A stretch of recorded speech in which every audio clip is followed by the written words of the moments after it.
tradition traces back to the 12th century. King Charles has several royal titles, including the Seigneur of the Swans. Since the 12th century, the British Crown held the right to claim ownership of all unmarked mute swans swimming in open waters throughout the UK. The Royal Swan Marker, currently David Barber, sets out with a team every July for an ancient tradition known as Swan Upping, the annual census of the swan population on the River Thames, focused on a 79-mile stretch from Sunbury-on-Thames to Abingdon. On July 19th, King Charles's team shared a video of this year's 5-day event on the royal family's official social media pages. The footage showed the Swan Upping team hitting the water in traditional skiffs featuring flags, oars, and more, carrying King Charles's royal cipher to designate that they're working on behalf of the monarch. The annual Swan Upping on the River Thames concluded today. They captioned the post. The week-long flotilla of traditional Thames rowing boats, called skiffs, record the census and health of the swan population over a 130 kilometers route. Barber sported a red jacket with a patch designating him as His Majesty's Swan Marker and a cap featuring a white feather for the occasion.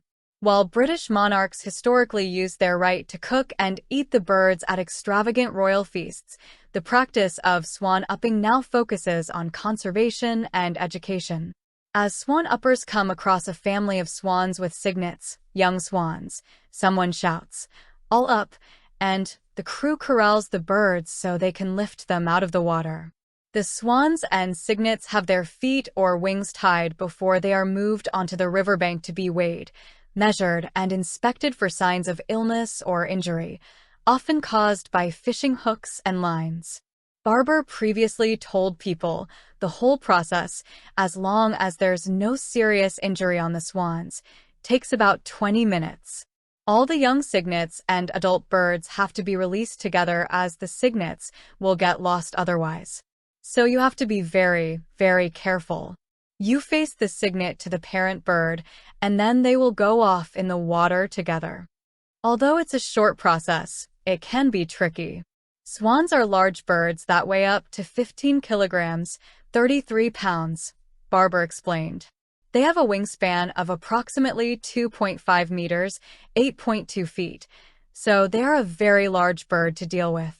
They are heavy to get out of the water and, of course, they flap around quite a bit too. It's worth doing because if we didn't, the population of swans would just gradually disappear, the Swan Marker added. In recent years, the Swan Upping census found a considerable downturn in cygnet numbers due to the loss of many of the breeding pairs during the outbreak of avian influenza, according to the Swan Marker's website. In 2023, the number of cygnets weighed, measured, and given a health check between Sunbury-on-Thames and Abingdon Bridge was 94 compared to 155 in 2022. This disappointing downturn in numbers was anticipated due to the severity of the outbreak of avian influenza in autumn/winter 2022 that caused the deaths of many thousands of swans throughout the country and many hundreds on the River Thames, they continued. In spite of these extraordinarily difficult circumstances, we were pleased to note the majority of cygnets that were given a health check were in very good condition. No members of the royal family attended this July's Swan Upping process, as is the case most years, but there was a very special guest at the event in 2009, then Seigneur of the Swans, Queen Elizabeth. The Queen visited Swan Upping in 2009, Barber told People. She came along and was very interested in all the processes that we were doing, asked lots of questions, met lots of children. Princess, and also checked it out in 2018, and Barber recalled, she actually went in my rowing skiff and sat next to me as we rowed up the river. She took a lot of interest in it all.